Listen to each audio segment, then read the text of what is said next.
hampir seperti manusia berpakaian putih. Matanya hampir menghitam di sininya. Pakaian company Belanda. Nah, sebelum sungai itu hampir kesenjaan kami melihat sosok seorang yang berpakaian serba merah itu nah. Tidak dipanggil, mereka nggak pulang-pulang tentang makhluk gaib lah, makhluk halus. Kuntilanaknya cantik gak kemarin? Bukan cantik lagi, sangat cantik katanya itu nah. Assalamualaikum warahmatullahi wabarakatuh. Oke teman-teman, kembali lagi bersama saya di Odong Odong Channel di Tanya Dong. Tanya odong-odong. Iya, mantap. Di kesempatan kali ini kita kedatangan tamu seorang pendaki gunung. Dia udah mendaki keliling Kalsel lah. Ya. Oke, sebelum kita lanjut kita mau kenalan dulu nih. Siapa bang namanya bang? Nama saya Pani Wijaya. Oh, Pani Wijaya. Oke. Udah berapa lama bang mendaki gunung? Kalau mendaki gunung sejak akhir kuliah itu nah tahun 2012. Oh, akhir dari 2012, sekarang 2022 sekitar 10 tahunan lah kurang lebihnya. Nah, di kesempatan kali ini kita mau nanya-nanya di program Tanya Dong ini mengenai perjalanan dan pengalamannya selama mendaki gunung yang ada di Kalimantan, khususnya di Kalimantan Selatan lah. Profesi Bang Fani ini apa bang? Kalau profesi saya ngajar di SMA itu nah. Oh ngajar, Ya, jadi guru. Oh jadi guru di guru SMA. Ya, Statusnya sekarang apa bang? Masih singgah. Masih single. Udah punya pacar belum? Menjalin hubungan tanpa status. Menjalin hubungan tanpa status. Iya. Oke. Jadi kita lanjut. Jadi pengalaman selama mendaki itu berarti dari 2012 tuh Ya. udah naik kemana aja nih? Yang pertama itu kan akhir kuliah itu kan jarang itu perkuliahan yang praktek itu nah, jadi kan olahraga itu kurang. Iya. Jadi gimana supaya olahraga itu lebih asik lagi kan kayak seperti basket, sepak bola, main volley dan sebagainya itu agak sedikit bosan lah. Jadi kan saya mencoba mendaki gunung yang pertama itu di Tahura Sultan Adam Mandiangin. Oh Tahura, iya. Di Pertama, Banjarbaru ya? Iya, Banjarbaru. Jadi kan Banjarbaru itu kan kalau Tahura itu kan masuk Kabupaten Banjar ya tanah. Iya. Ya. Jadi kan itu yang pertama mencoba nanjak malam ya tanah. Oh, nanjak sama malam. teman-teman di kos itu nah yang pertama. Ya mencoba Itu ke Tahura tuh? Ya, ke Ke Tahura. Kan bermacam-macam nih alasan orang ingin mendaki gunung. Ada yang disebabkan karena patah hati, ya kan? Pasti. Hampir rata-rata kan kebanyakannya karena patah hati. Ya, Nah, patah hati. Bang Pani ini termasuk apakah karena patah hati juga atau mungkin memang mengisi waktu luang atau ingin olahraga gitu? Kalau itu kan disebabkan oleh untuk mengisi waktu luang. Oh, mengisi waktu luang. Dia berolahraga di outdoor itu nah. Oke. Jadi teman-teman, si Bang Pani ini dia memang senang olahraga. Dulu senang main BMX ya? Ya main BMX dulu. Waktu Balapan sekolah. Waktu sekolah, iya. Karena saya juga senang main BMX. Nah, itu kan pertamanya di Tahura tuh, di Mandiangin. Di Tengah Mandiangan. Ya, habis itu lanjut lagi. Ya setelah. Itu kan bukit. Sebutannya bukit Ya kan? bukit sekitar berapa itu 600 ada nggak ada? 600-an lah. MDPL-an ya. MDPL-an. Itu. Nah, yang lebih tinggi pernah kemana aja nih? Ya kalau untuk yang lebih tinggi biasanya kalau untuk paling tinggi kan di Halau-Halau itu nah. Halau-halau, Ya, ya, Halau. karena termasuk gunung tertinggi di Kalimantan Selatan ya. Atau dalam sebutan Gunung Besar itu. Gunung Besar. Itu kapan tuh naik itu? Kalau yang pertama itu kan di tahun 2012 itu. 2012, wow. Saya naik Gunung Halau-halau itu 2019 baru ke sana. Ya. Berarti dia udah lama, udah jauh-jauh sebelum saya udah naik gunung. Pengalaman pertama naik Gunung Halau-halau tuh gimana bang? Karena kan di sana lumayan jauh nih. Pendakiannya berapa ini? Kalau perjalanannya tuh yang normalnya lah. Kalau normalnya itu biasanya 6 jam lah biasanya. 6 Kalau jam pertengahan jalan itu nah. itu berapa hari itu? Biasanya selama 4 hari 4 hari ya, turun naik tuh. Ya. Iya, Kalau untuk yang pertama kan dari Desa Kio ke Sungai Karo biasanya 6 jam itu. 6 jam. Kemudian dari Sungai Sungai Karo Karo lanjut ke puncak halau-halaunya 6 jam juga. Jadi total 12 jam lah. 12 jam. Ke puncak. Karena teman-teman di Sungai Karo itu adalah pos 2 menuju Gunung Halau-Halau. Pos 1-nya itu ada Jumantir kan? Ya, gimana? Jumantir, habis itu bukan Jumantir, Tiranggang. Tiranggang pos 1, pos 2 Sungai Karo, Jumantir itu pos 3, Penyaungan. Habis itu baru Summit. Nah, selama perjalanan itu apakah pernah menemui hal-hal yang di luar dugaan gitu? Ya. Kayak misalnya kayak mistisnya pernah ya. Kalau untuk mistis itu kan sudah pasti itu nah, karena kan kalau di hutan itu tempatnya banyaknya jin-jin gitu nah, karena kan itu banyak pepohonan. Iya. Oh berarti jin itu tinggalnya di pohon ya? Iya. Selain di pohon kan kalau di dalam surah itu selain di pohon atau tempat-tempat kosong, kayak seperti rumah-rumah kosong atau di WC lah dia paling suka tempat makhluk gaib lah ya. Iya betul itu. Nah selama perjalanan mendaki itu pengalaman apa aja nih yang pernah ditemui awal-awal naik gunung dulu? Kalau awal-awal naik gunung itu kan biasanya banyak pahit manisnya lah itu nah. Iya. Misalkan banyak pahit dan juga manisnya itu kan seperti bonus lah. Iya bonus. Yang pertama itu kan kalau kita naik gunung kan yang pertama mencari keakraban sama kawan-kawan dulu yang pertama. Kalau bagi saya gitu. Iya. Ini izin merokok ya? Silakan. Merokok enggak? Ya, enggak. Hidup sehat katanya.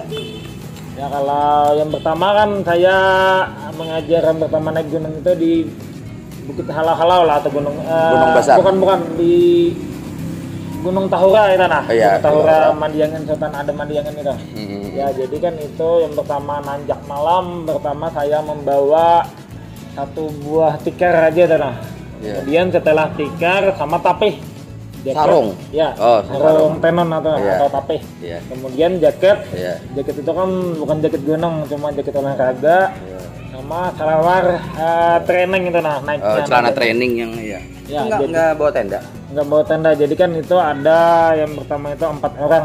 4 orang teman di kos. Kemudian ke puncak Tahura itu dulu yang pertama di puncak itu ada kebun itu nah. Oh, ada kebun. Ya, kebun yang pertama itu kebun Lombok. Kalau waktu saya pertama naik itu. Iya. Pertama kebun Lombok itu kan dijaga, kalau di bawah itu kan ada kolam Belanda. Nah, di bawah kolam Belanda itu ada sekitar 2 buah warung. Nah, 2 buah warung itu kan dijaga oleh paman karena pamannya agak kulit hitam-hitam lah. Agak mirip Papua itu nah. Tapi pamannya asik diajak ngobrol itu. Karena dulu Tahura itu enggak seperti sekarang ya. Sekarang kan udah di portal jauh-jauh terus aspal kan. Ya, aspal. Saya tuh dulu pernah ke sana tuh tahun 2017. Ya, 2017 itu masih belum ada ini. Belum ada portal seperti sekarang kan. Ya kalau untuk 2012 itu kan awalnya masih belum dikelola orang kan. Iya, belum dikelola sama pemerintah. Wisata Tahura itu kan masih anggaplah mati masih belum sudah pernah viral tapi tidak ada pengunjung lagi kan. Tidak banyaknya pengunjung gitu kan, bukan tidak ada. Nah jadi kan pada saat sampai puncak itu kan pada malam ya lumayan lah karena namanya aja mandi angin jadi kan dingin gitu. Iya memang dingin sih kemarin. Jadi saya kan dulu pernah ini. Pada saat di situ kan tidurnya beralah tikar tadi tuh nah. Jadi di atas kayu, susunan kayu itu nah atau di atas tanah. Jadi tidur di atas tanah sambil memandang langit itu nah. Karena dulu tidak ada perentalan ya? Ya nggak ada belum ada. Ada dulu yang pertama saya tahu itu di Oasis Banjarbaru itu nah. Ya rasanya itu siapa itu Bang Aan atau apa itu? Oh Bang Aan. Ya kemudian kan pada saat itu kan malam itu nah yang cuaca bagus itu nah. Bintang-bintang itu banyak itu nah. Kemudian banyak bintang jatuh. Nah itu yang malah membuat kita menjadi ketagihan nanjak itu. Nah kemudian walaupun kita apa itu nah disengat oleh dingin gitu, dingin yang mencucuk. Sampai ke tulang ya. Pada saat subuh mulai apa itu matahari timbul itu yaitu sunrise. Sunrise itu kan kemudian memancarkan cahaya yang sangat bagus itu. Nah kemudian selain itu apalagi awan itu nah terbentuk awan kan kalau sejak dulu kan awan-awannya bagus di Tahura itu. Hampir mirip halo-halo katanya itu. Nah pada saat itu kan pertama kali kan zaman BlackBerry itu nah setelah Facebook. Zaman HP BlackBerry jadi memposting itu kan makin ramai berjabatan. Jadi kan apa itu setelah mempost itu kan karena foto-fotonya bagus itu nah lalu naik lagi. Naik. Jadi kan bertambah dari mahasiswa kesehatan, mahasiswa mana aja itu nah ikut bilang katanya itu di mana bang katanya itu nah itu di mana kawan itu nah. Jadi kan saya bilang itu di Tahura itu nah. Jadi kan makin banyak teman-teman ikut itu nah. Nah di situ yang membuat ketagihan kami. Habis itu lanjut lagi berarti tadi ke halo-halo. Halo-halo. Nah di halo-halo waktu perjalanan itu pernah nemui hal mistis? Pernah. Pernah. Membawa kawan gitu. Itu coba diceritain gimana tuh kemarin pengalamannya. Pada saat di perjalanan kan yang pertama dari Rio ke Tiranggang. Itu berapa orang kemarin yang naik? Sekitar 6 orang kayak. 6 orang itu di tahun 2012 juga. Itu di tahun 2015. 15. Kawan. Kalau yang di 2012 itu kan pertama kali nanjak itu silang itu nah nggak tahu jalan. Tapi sudah bertanya nah sama guide-nya orang kampung penduduk lokal lah. Ingin menyewa guide itu nah. Tapi karena masih belum kerja itu. Budgetnya juga lumayan kan. Budgetnya pengalamannya waktu ke Gunung Halo-Halo itu coba diceritain. Ya kalau yang pertama kan di tahun 2012 itu kan. 2012 itu kan waktu kuliah untuk temannya itu bukan teman di kos lagi. Tapi teman cabutan itu nah yang mana yang bisa pada hari misalkan rasanya itu kalau nggak salah hari Kamis. Kamis kan nanjak. Jadi kan naiknya malam Jumat itu nah. Malam Jumat kan dari Tio ke Sungai Karo. Kemudian diguyur oleh hujan. Jadi kan pada saat hujan itu memakai jas hujan sama matras itu nah. Sebagai pelindung hujan itu nah sampai ke pohon apa itu namanya tuh? Kariwaya itu nah. Pohon besar. Nah, jadi kan kalau dulu kan sudah dibilang itu kalau mau camp di Sungai Karo. Tapi kan karena nggak tahu Sungai Karo itu yang mana itu nah. Kalau dulu kan Sungai Karo itu ada tapi cuma satu buah bubuk aja tapi nggak punya lantai itu langsung tanah. Tanah jadi, beralaskan tanah beralaskan tanah. Jadi kan langsung tembak langsung ke puncak tapi karena cuaca nggak mendukung apalagi itu tubuh sudah tidak mendukung lagi itu nah. Jadi untuk memutuskan camp di bawah pohon keriwaya itu.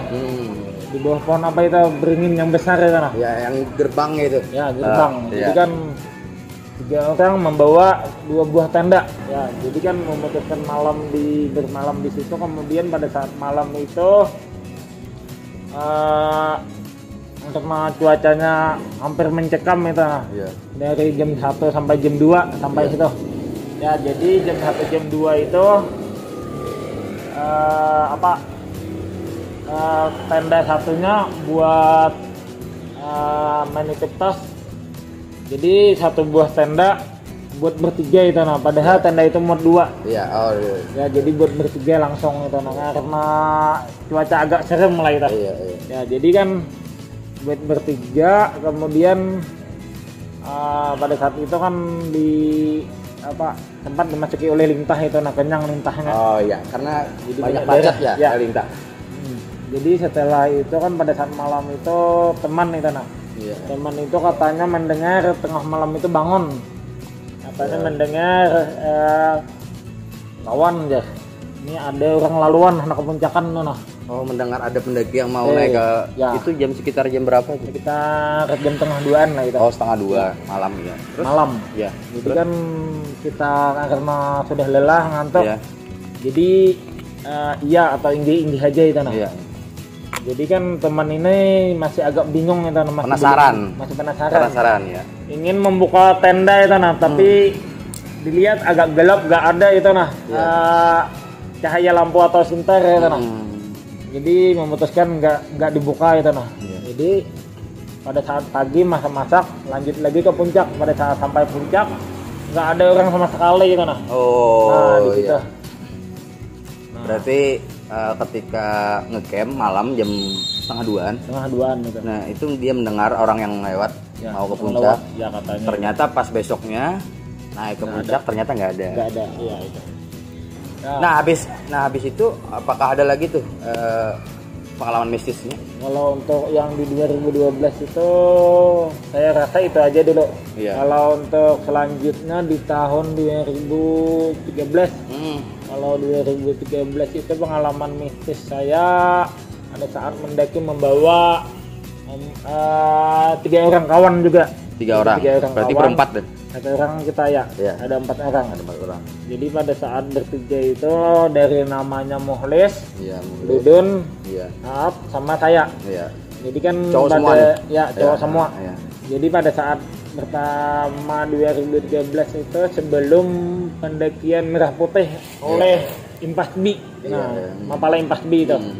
Jadi pada saat itu pada saat mendaki itu kan saya jatuh sakit itu nah malamnya itu. Oh, iya. Jadi minum obat hampir nyaman itu badan itu hampir enak. Jadi memutuskan untuk tetap pergi itu nah karena di situ tuh ada waktu liburan dari teman selama 4 hari itu kerja. Dia cuti Ya, kerja. cuti kerja. Jadi kan Mau nggak mau ya mau harus nggak tetap mau jalan ya? karena nggak enak sama kawan berangkat itu nah. Jadi sampai Kio berjalan. Setelah berjalan itu padahal sebelum Tiranggang itu sudah sakit itu nah. Jadi selama perjalanan itu selama 5 atau 10 langkah singgah, 5-10 langkah singgah itu nah. Istirahat ya. Karena badan nggak fit sama sekali itu nah, nggak mendukung. Tapi sampai Sungai Karuh alhamdulillah sudah enak itu. Kemudian pada saat Sungai Karuh mandi kawan itu nah, kalau saya nggak mandi karena sakit itu atau garing bahasa kampungnya. Jadi sampai situ pagi jalan lagi. Jadi jalan saya itu yang dulunya dari Sungai Karuh ke mana standarnya Sungai Karuh ke puncak harusnya kan 6 jam standarnya. Kalau saya kan menjadi 12 jam, hampir 2 kali lipat. 2 lipat ya. Ya, berangkat misal dari jam 9 kemudian sampai puncak jam 10 malam. Ya, itu berapa jam nih dah? 11 jam lah. 11 jam. Pengalaman mistisnya pada saat itu kan karena sering berdiam itu nah. berhenti. Jadi dua orang kawan langsung ke puncak langsung. Jadi setelah langsung ke puncak tinggal saya sama kawan tadi yang satunya yang namanya Mukhlis. Jadi kan bukan yang duluan tadi si Mukhlis sama Dudun. Jadi yang saya tadi sama Aat. Ya, jadi kan selama di perjalanan itu kena hipo itu nah di hipo. Penyongan. Iya. Ya, kenapa jadi hipo? Karena badan nggak fit itu nah. Ya, jadi kenapa jadi hipo? Karena ada hujan. Itu padahal masih jam 4 sore. Jadi pada saat hipo itu langsung masuk tenda, dibuatkan minuman, tidur saya itu. Kemudian pada saat tidur jam 6 bangun lagi sudah enak itu nah, jalan-jalan sekitar 50 atau 100 meter lagi rasanya itu nah sudah sampai puncak. Jadi sudah kemalaman, malam jam 9 sambil berjalan sambil singgah itu nah sudah jam 8 kemudian diguyur oleh hujan. Kemudian turun lagi jas hujan itu nah. Setelah merok hujan ternyata jas hujannya berlubang itu nah. Jadi pada saat berlubang kan karena angin deras, hujan deras itu nah. Jadi terjadilah hipo. Pada saat hipo itu macam-macam itu nah. Jadi saya membaca surah apa aja itu yang saya hafal, saya baca itu nah. Sambil bertobat itu saya mengira saya itu mati itu nah, atau dibawa bertanduk ke bawah ke desa Kio itu nah. Tapi alhamdulillah selamat lah itu nah, karena keinginan hati yang tekad yang kuat itu nah. Kemudian pada saat sakit itu kan bibir itu memutih lah atau biru. Nah pada saat itu teman katanya semangat itu, jangan mati itu. Nah pada saat di situ saya berhalusinasi itu, nah macam-macam pada saat di Penyongan. Nah kalau di Penyongan itu kan kalau dari halusinasi saya itu hampir seperti manusia berpakaian putih. Nah berpakaian putih kemudian misalkan anggaplah itu makhluk gaib lah. Nah jadi kan mendekati saya itu, nah ada sekitar 3-4 orang itu laki-laki. Laki-laki itu matanya hampir menghitam di sininya. Jadi berwajah putih. Untuk pakaian serba putih seperti apa? Pakaian company Belanda. Warna putih itu nah. Mungkin kan itu di situ pernah persinggahan Belanda juga dulu. Nah pada saat itu selain itu diganggu oleh sosok rambut panjang itu, nah mungkin kuntilanak lah itu. Kuntilanak. Panjang. Nah jadi kan didekatin company tadi gimana tuh? Apa katanya? Dia ngomong atau sekedar mendekati aja? Kalau itu sekedar mendekati aja, nggak ngomong, nggak apa-apa itu nah. Itu ada 4 orang deh? Ya sekitar ada 3-4 orang. Sekitar mendekati wajah saya itu, wajahnya itu nah. Mungkin mau menakut-nakuti atau apa itu nah. Tapi karena kita biasa aja itu nah. Jadi nggak apa-apa itu nah, nggak terjadi kesurupan atau apa itu nah. Nah kuntilanak tadi? Kalau kuntilanak itu selama kita di perjalanan hampir berhalusinasi lah. Jadi dekat samping pohon ada itu nah sosoknya itu. Nah jadi seperti itu. Itu memang dinampakkan tuh sosoknya itu. Ya. Teman-teman yang lain juga dinampakkannya itu. Teman-teman yang lain juga melihat nggak? Kalau teman lain enggak, soalnya kan teman lain sehat-sehat juga. Jadi nggak apa-apa itu nah. Jadi sampai puncak ngecamp hampir serem lah dulu itu, karena kan waktu itu di puncak itu atau di hala-hala itu puncaknya muat 3-4 tenda aja itu nah. Karena sampingnya sangat tagah, sangat tinggi rumput-rumputnya itu nah, rumput-rumput tinggi sama tumbuhan karam menteng gitu nah. Yang tinggi-tinggi itu. Pada saat pagi itu timbul juga matahari yang bagus gitu nah. Terbayarkan oleh samudra awan itu nah. Nah di situ terbayarkan itu buat saya semangat. Nah, itu kan ngelihat kuntilanak tadi. Juga ada. Habis itu apakah ada lagi? Setelah itu kan siang, kemudian setelah di puncak berfoto-foto sambil berteman itu nah, kemudian jam 9 pulang ke Sungai Karoh itu nah, memutuskan untuk camp lagi. Jadi pada saat di Sungai Karoh itu karena kita badan sudah sehat, jadi nggak apa-apa lagi itu nah, nggak ada gangguan atau apa, gangguan mental atau apa itu nah. Jadi sampai kita pulang, alhamdulillah selamat. Jadi lanjut di tahun 2015 membawa kawan itu nah. Pada saat membawa kawan itu ada 2 orang perempuan, 4 orang laki-laki. Jadi ada 7 orang lah. Jadi 7 orang, 4 orang dari Alabiu, 1 perempuan tadi, jadi 4 orang jadi dari Alabiu Amuntai. Itu kan yang namanya Junai, Imam, saya sendiri sama Marina. Kemudian dari Berbay namanya Ryan atau digelar Uno, Edi Yasmi sama Ria Pilo itu. Itu cewek tuh. Itu cewek. Nah, pada saat jalan dari Kio sampai Tiranggang alhamdulillah aman itu. Aman. Kemudian pada saat nih. Kemudian pada saat Tiranggang ke Sungai Karoh. Sebelum sungai itu ada kan Sungai Karoh 2 buah. Nah sebelum sungai itu hampir kesenjaan kami itu nah. Jadi kan namanya Ria Pilo tadi, Ryan sama Edi Yasmi dan Imam dia sudah di muka duluan. Jadi saya di nomor kelima. Jadi 67-nya Gusti Junaidi tadi sama Mahrina. Kata saya kenapa jadi lambat gitu nah. Karena katanya yang nama Mahrina tadi melihat sosok seorang yang berpakaian serba merah itu nah. Oh, serba merah. Ya, serba merah, dari mata merah itu nah. Kemudian rambut merah, berserban kayak kerudung lebih ginian itu nah. Iya, cewek dia berpakaian. Ya, pakaian merah sampai Iya. bawah. Mungkin itu kalau sebutan orang hantu api lah biasanya itulah. Iya. Nah, kalau itu. Tapi kata Mahrina itu dia masih nggak apa-apa itu nah. Iya. Jadi agak sedikit takut lah. Iya. Nah, kemudian pada saat itu sampai di sungai. Setelah sampai di sungai kan nyebrang sampai Pondok Ceter itu Sungai Karuh. Iya. Nah. Sampai Sungai Karuh itu kemudian namanya air terjun Sungai Karuh itu kan kedengaran itu deras gitu nah. Jadi mereka mandian itu nah. Kalau kami kan mandian ke sana foto-foto aja itu nah. Iya. Jadi setelah foto-foto langsung kembali lagi ke apa?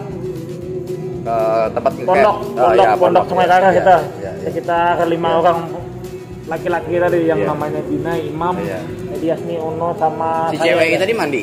Ya, kalau perempuan berdua tadi namanya Marina sama Ria tadi langsung mandi tadi Sungai Karuh. Saking lupanya senja atau maghrib itu nah, mereka karena keasikan jadi lupa itu nah. Lupa dengan waktu ya. Lupa dengan waktu, lupa waktu katanya. Lupa waktu. Ya. Setelah lupa waktu mandi-mandi. Jadi kalau andai tidak kami apa itu tidak dipanggil, mereka nggak pulang-pulang gitu nah. Jadi dipanggil hampir gelap itulah cuaca. Jadi sampai pondok wajah mereka itu agak sedikit berubah, agak lain gitu nah. Iya, pucat ya. Ya, agak pucat lah. Tapi pucatnya itu agak bercampur senang gitu. Agak lain. Katanya? Ya, setelah sampai pondok jam 9 mereka kena itu nah. Yang pertama kan Mahrina itu.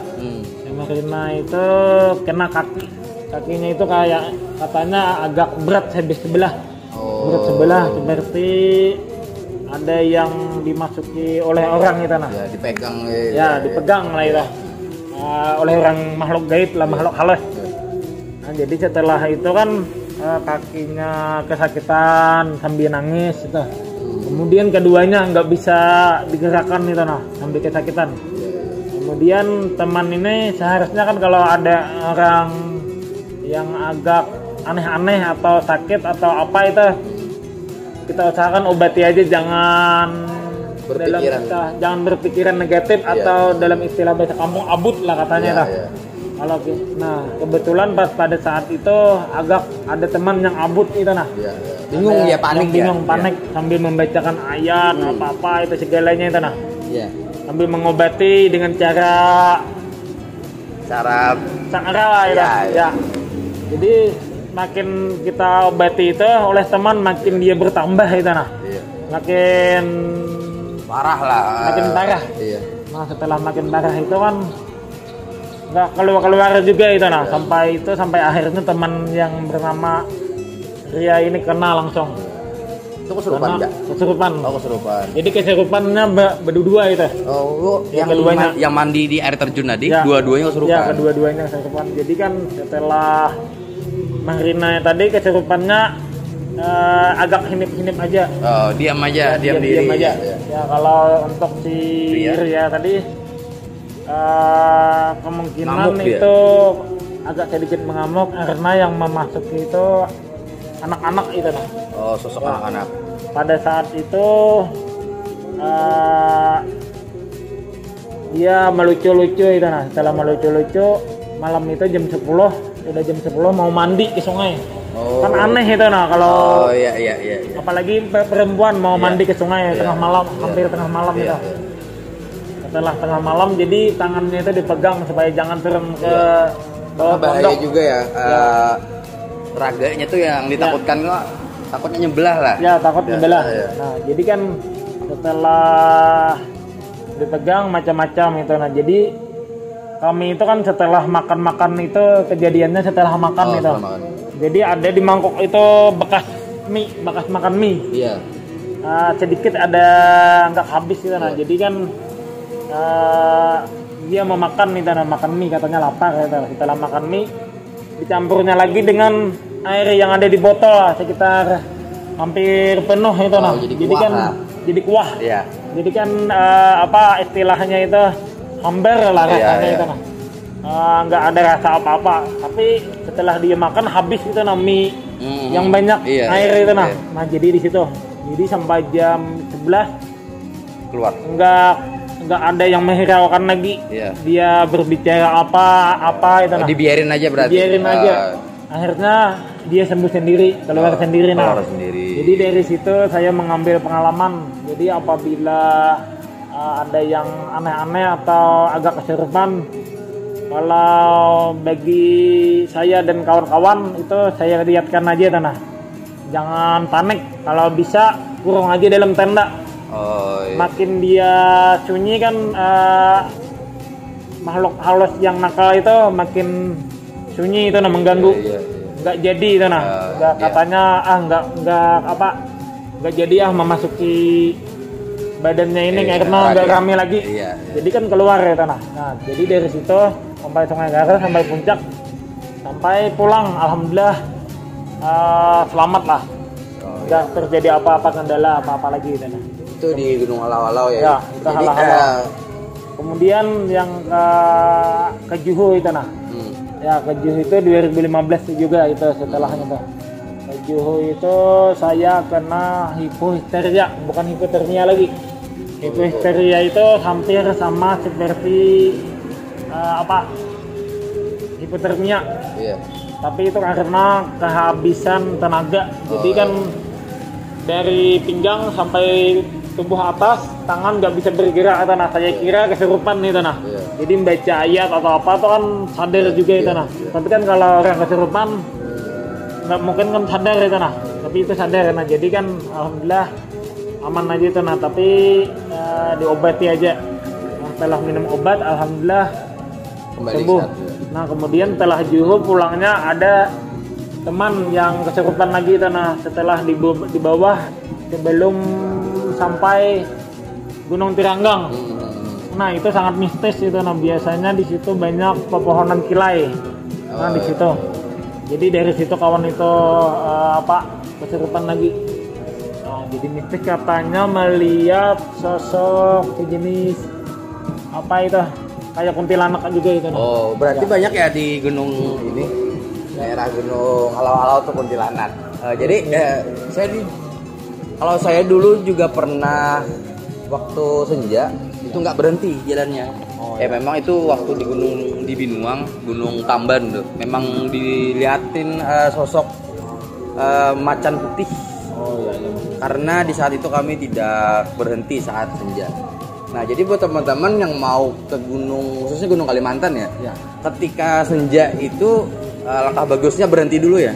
Berhenti dulu, istirahat dulu.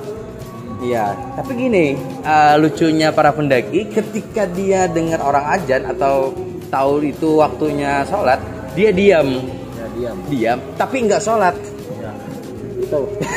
Ya kan, ya betul. Tapi nggak sholat. Sedangkan mereka takut dengan setan.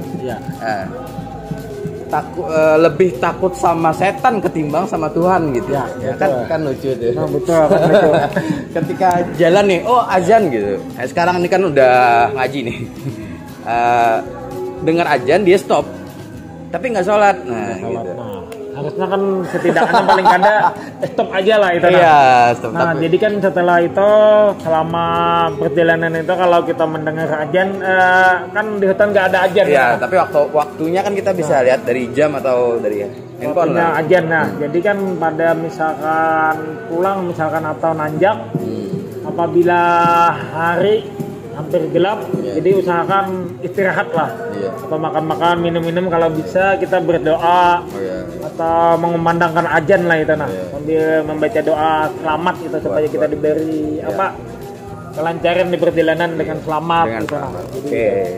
Oke, jadi teman-teman itulah sedikit ya pengalaman mistisnya. Sebenarnya banyak lagi sih, cuman berhubung kita waktunya juga udah senja juga, nanti takutnya ada setan di sini. Ada kuntilanak. Kuntilanaknya cantik gak kemarin? Bukan cantik lagi, sangat cantik katanya itu nah. Oke, terima kasih Bapak Pani atas waktunya. Oke teman-teman, sebelum kita tutup mungkin ada pesan nih dari Bang Fani untuk teman-teman yang baru mendaki atau yang mau mendaki gunung di daerah Kalimantan Selatan lah.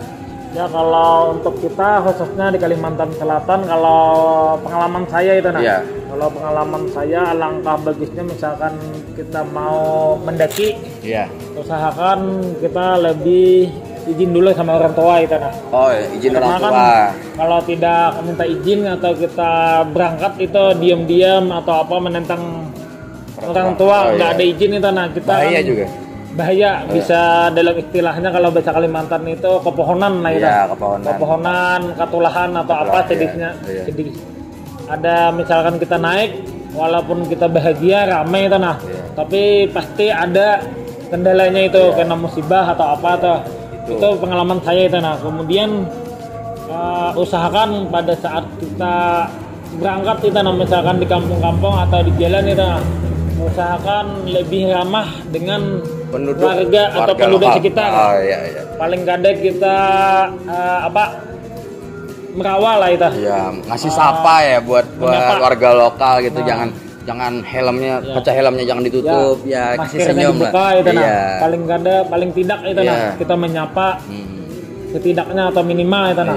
Kalau paling bisa lagi kita singgah dan ngobrol itu nah. Mereka orang pedalaman kan lebih suka kita ngobrol itu nah. Atau berkawan itu. Nah, begitu biasanya. Nah, usahakan kalau ketika masuk hutan apakah ada juga nih? Gimana tuh? Apakah ada harus gimana gitu? Ya kalau ketika sudah memasuki mulai pendakian tuh. Kalau sebelum memulai pendakian kan usahakan kita yang pertama briefing dulu lah. Briefing dulu, kemudian usahakan yang misalkan yang kuat jalan jangan juga lebih duluan nih tanah. Usahakan ingatlah teman di belakang nih tanah. Sama-sama lah karena berangkat kan sama-sama juga. Jadi kan kita sakit sama sakit, enak sama enak. Jadi kan sebelum berangkat itu kan kita usahakan membaca doa karena jangan lupa dari doa itu tanah. Setelah doa kebersamaannya yang lebih penting itu tanah. Misalkan teman nggak bisa membawa barang ini, kita yang bawa. Kita lah yang membawa sedikit-sedikit. Jadi kan saling membantu itu nah. Jadi kan untuk pesan saya kalau mau ke gunung itu jangan kita mencari sensasi atau pemandangan itu nah. Pemandangan di sini bagus, gunungnya sini bagus. Jangan dulu itu nah. Itu bonus ya. Ya. Yang lebih penting kita misalkan sama kawan ada 5-10 orang. Usahakan kita berteman lah dulu, mencari keakraban, silaturahmi, kerja sama tim kerja sama tim. Jadi kan kita kalau ingin tahu sifat teman yang aslinya kita bawa nanjak gunung katanya itu nah. Jadi di situ kita ketahuan yang mana teman yang ketuju maka itu nah. Sebenarnya gini, menurut saya bukan gunungnya yang melihatkan sifat kawan, tapi kitanya di saat kita capek, saat kita nanjak. Nah, disitulah kita belajar menahan diri. Ya kan? Atau emosi. Iya, emosi. Karena kita ngelihat teman yang itu tadi makal, maksudnya itu kita yang masang tenda, teman sibuk foto kan ya. Betul, jadi di situ pelajarannya bukan gunungnya tapi perjalanannya gitu. Kita lebih menahan emosi, marah apa enggak gitu. Nah. Jadi kan kalau marah itu pasti itu karena disebabkan oleh faktor kelelahan. Iya, sebenarnya itu sih.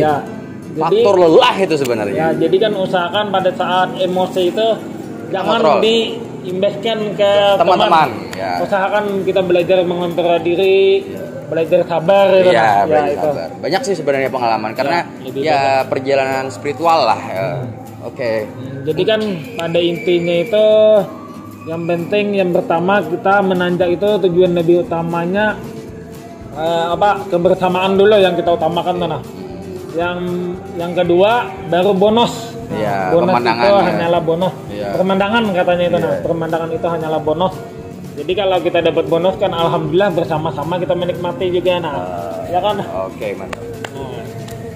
Oke, teman-teman, buat kalian yang baru mampir di channel ini jangan lupa juga di subscribe, like, comment, and share kepada teman kalian sebanyak-banyaknya lah dan ngasih komentar terbaik lah. Oke, mungkin itu saja obrolan saya bersama Bang Fani. Sampai jumpa di pertemuan saya selanjutnya. Assalamualaikum warahmatullahi wabarakatuh.